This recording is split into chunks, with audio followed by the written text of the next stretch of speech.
And now, for the week of March 27th, Adobe Photoshop TV is on the air. Welcome to Adobe Photoshop TV from the National Association of Photoshop Professionals.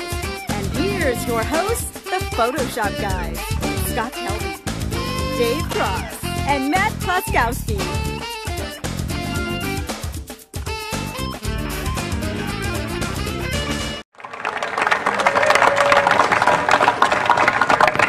All right, well, welcome everybody to Photoshop TV.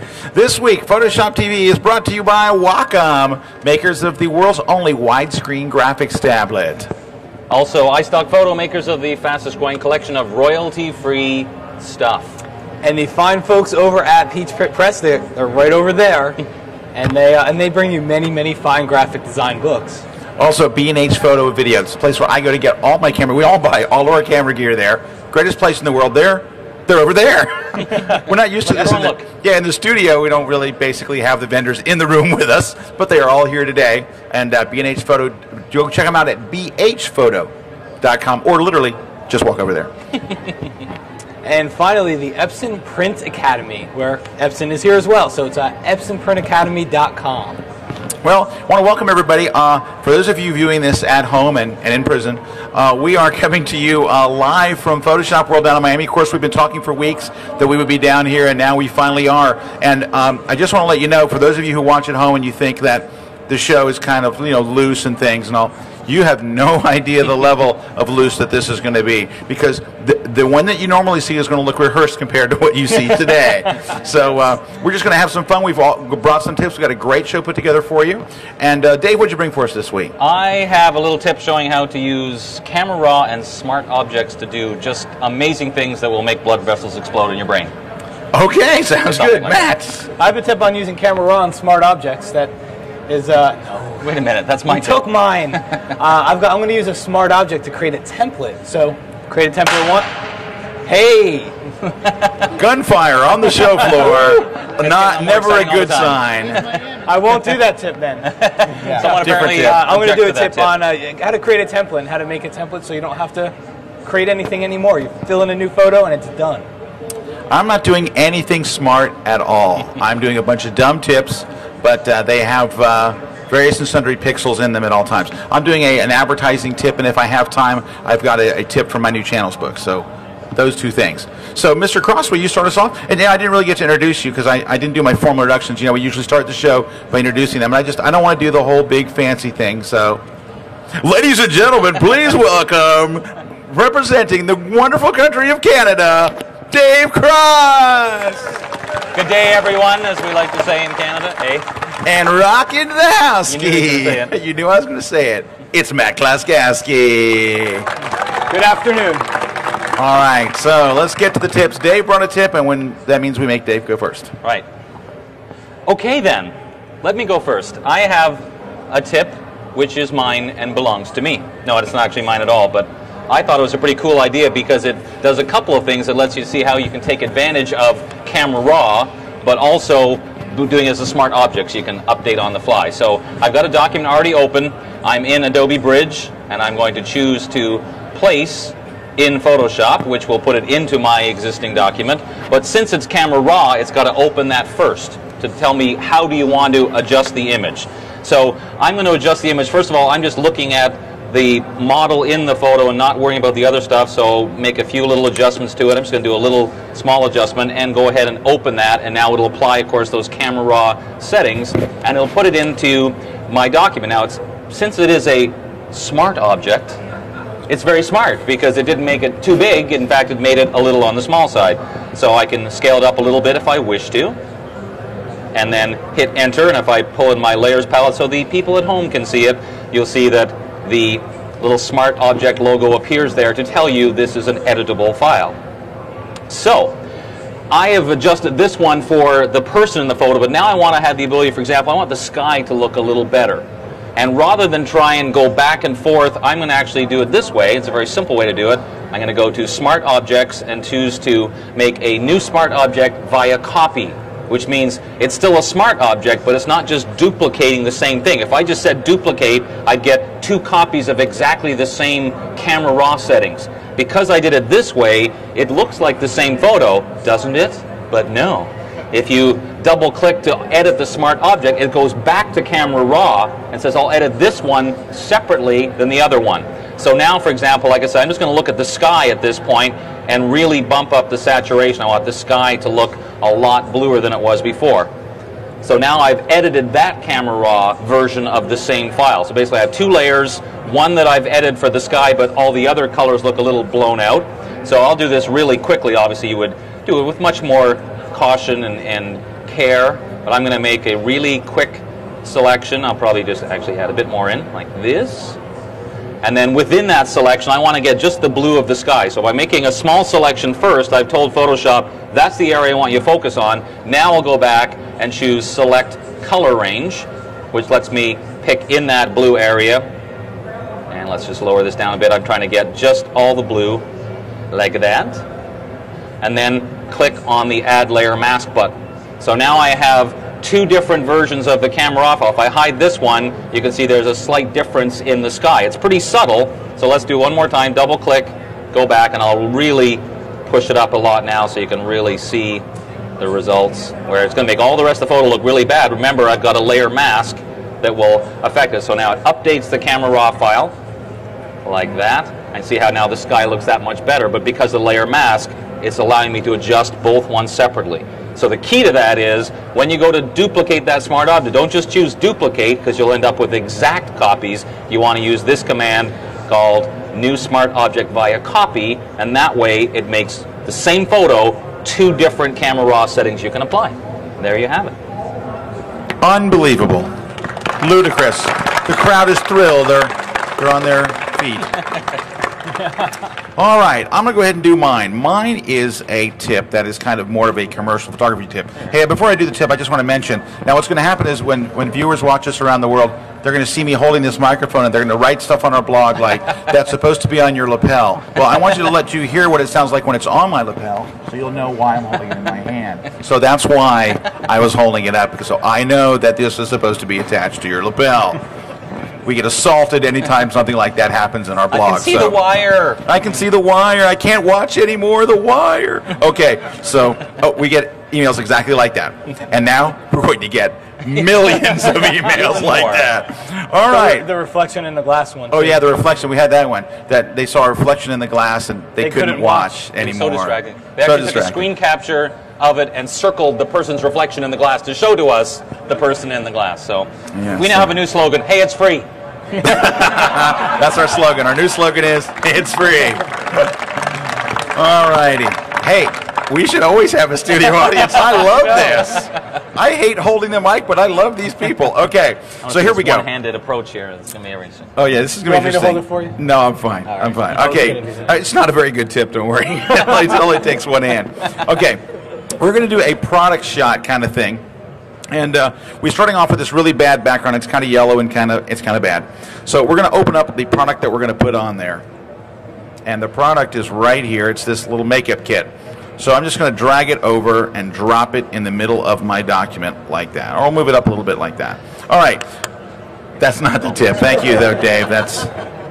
Oh, boy. You know what? We're going to lose a lot of viewers this week. Okay, here we go. We're going to add a drop shadow. Why? Because we can. So we're going to add a little drop shadow there. I'm going to increase the size a little bit. And we're going to back off the opacity a little bit as well. There we go. So it really looks like a really, really, really bad product shot. So to make it look a little bit better, we're going to add another layer on top. Now, so just take a look at the layers palette and just see what we've got. We've got a yellow layer. We've got the product shot in the middle with a little drop shadow and a blank layer up top. We're going to fill the blank layer up top with a color. Let me grab my swatches palette. We'll choose kind of this brownish kind of color. All right? And then we're going to fill that by pressing Option Delete, which I have to do this. Or Alt Backspace if you're on PC. Okay. And you have to bow to the keyboard at the same time to make it work properly. It's like, please work when I push these. All right. Take a look at the layers palette again. Still pretty bad. So we're going to take the rectangular marquee tool and we're going to draw a large selection kind of in the middle. So we have a large rectangle about an inch in from the edges. We're going to go apply a feather to, modify a feather, there we go, to soften the edges. Now, I'm using a radius of 50. I can get away with 50 because this is a low resolution 72 dpi image. If I was working on a high resolution image, this would have to be 170. So 50 for low res, 170 for high res. So we're going to hit OK. Now, I'm just going to do two more things. I'm going to hit delete, That's Deke. deselect, That's not. and add some type.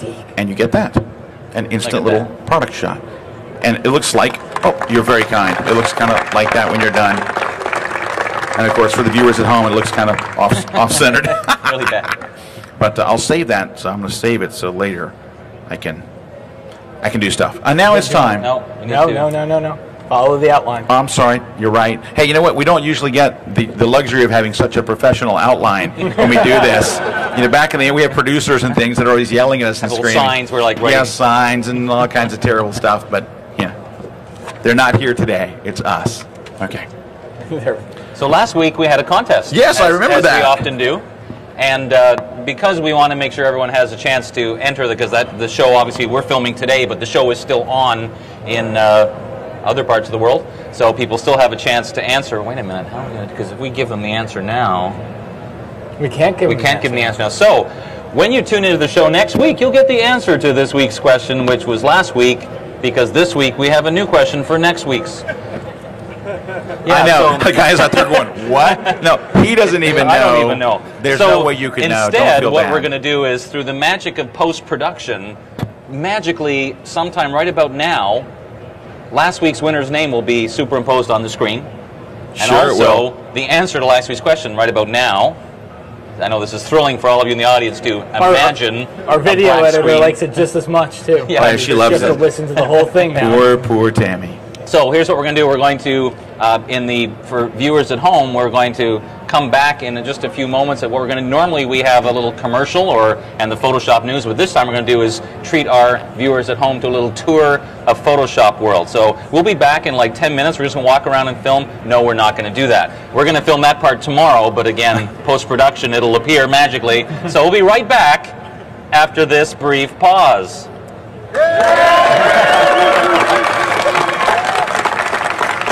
Okay, we're actually going to take a brief pause to silently pray for our ratings, which are going to go straight into the tank.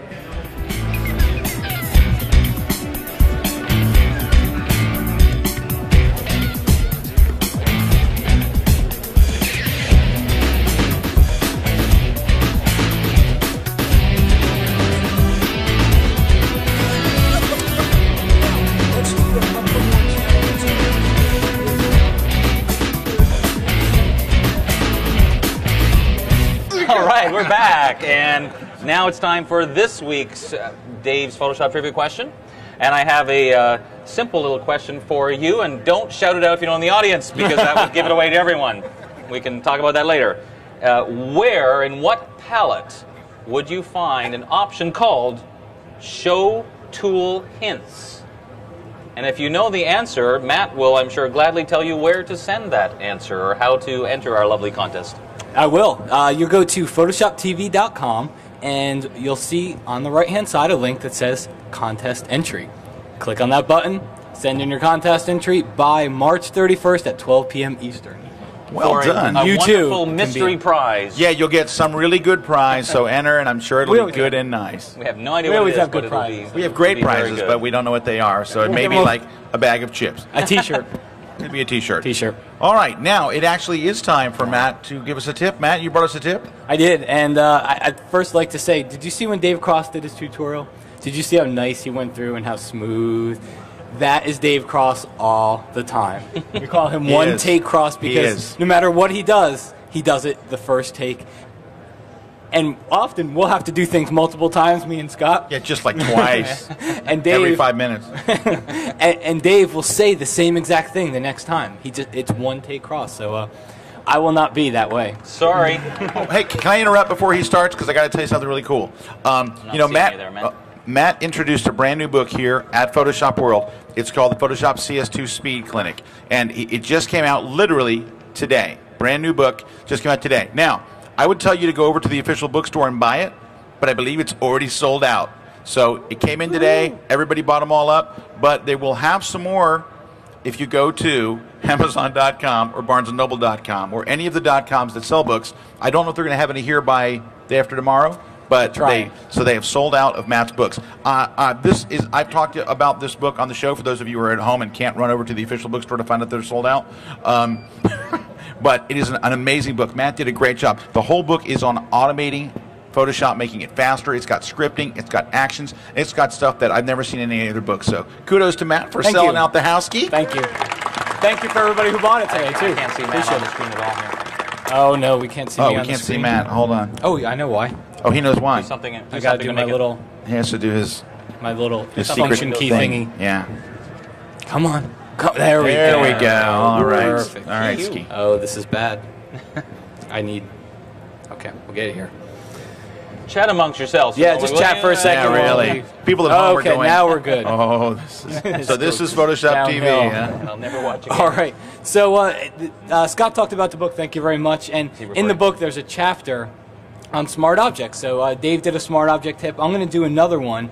And this tutorial actually comes from a bunch of different things. Scott's got a DVD called Photoshop for Wedding Photographers. Yeah, for wedding photographers. And it's actually got a little booklet with it, and it does a nice little design like this. But what I did is kind of take it a step further and use a smart object as the photo in the background, because now you've got a template. So now as anybody, wedding photographer, sports photographer, anybody can open up this template, just replace the image because it's a smart object, and now you've got a whole new template That's for smart. your next job. That's very smart. Thank you for taking a technique from my book and doing it better. Appreciate it.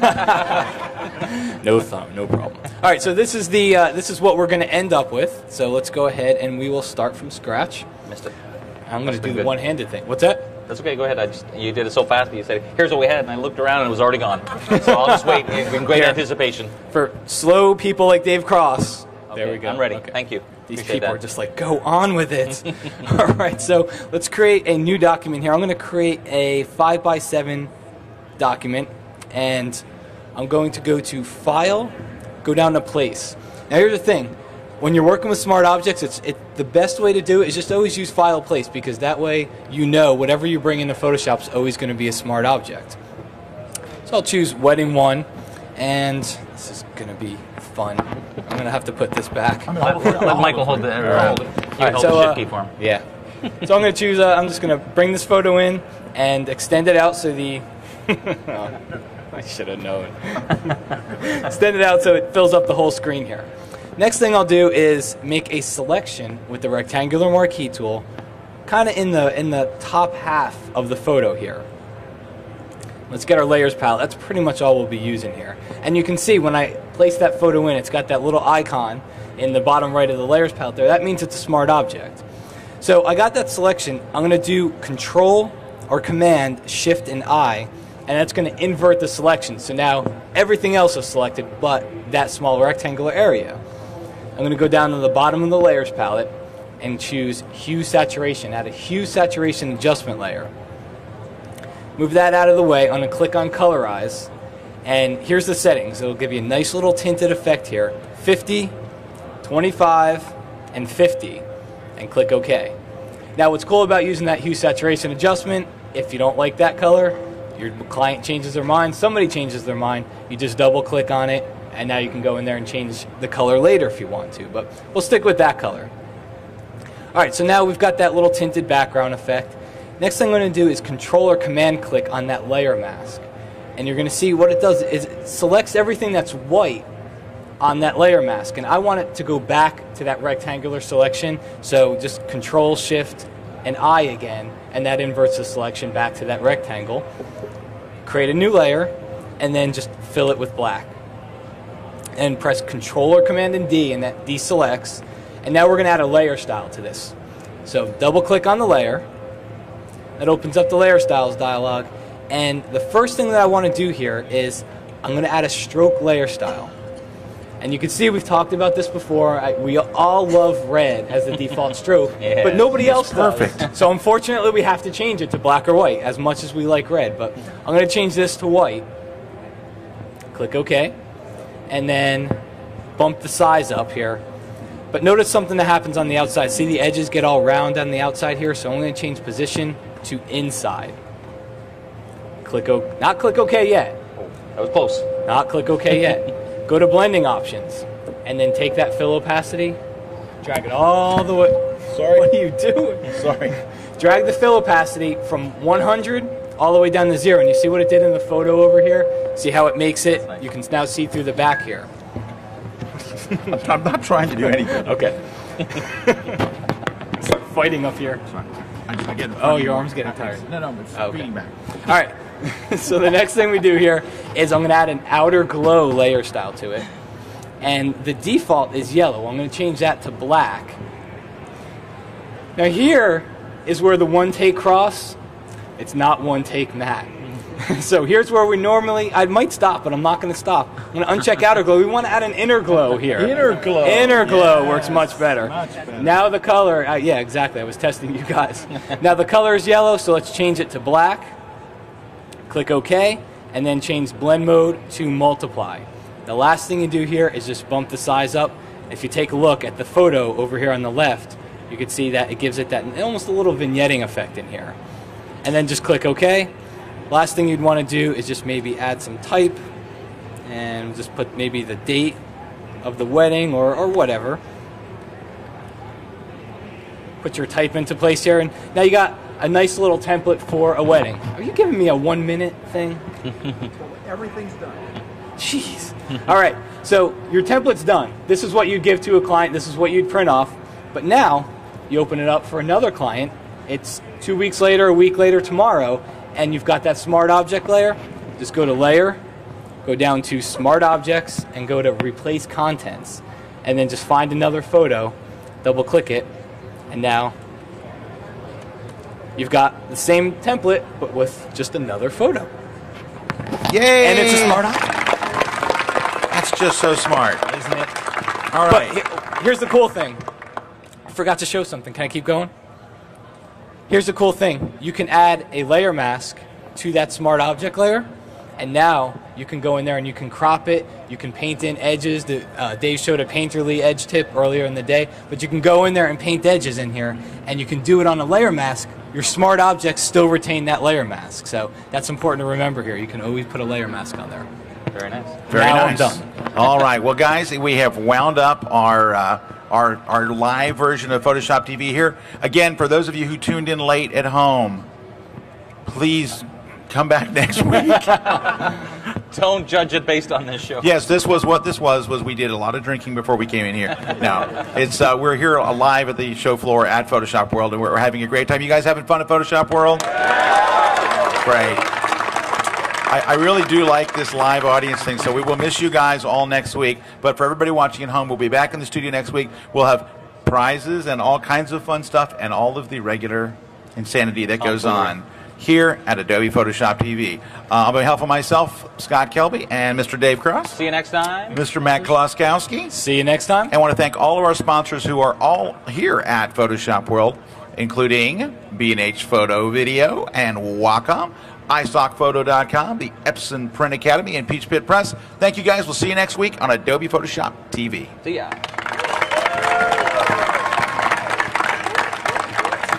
All right, as an aside to the studio audience, thank you guys so much. We got a few more T-shirts to throw out here because you guys were such great sports. So we're going to toss out a few more T-shirts here.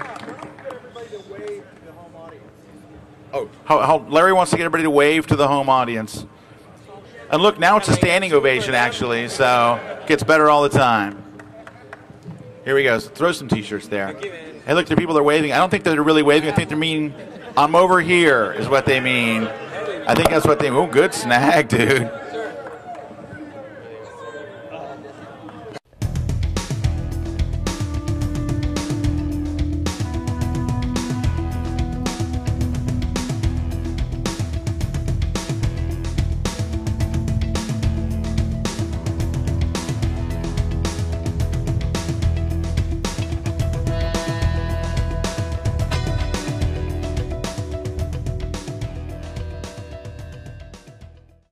Thanks for watching Adobe Photoshop TV. See you next week.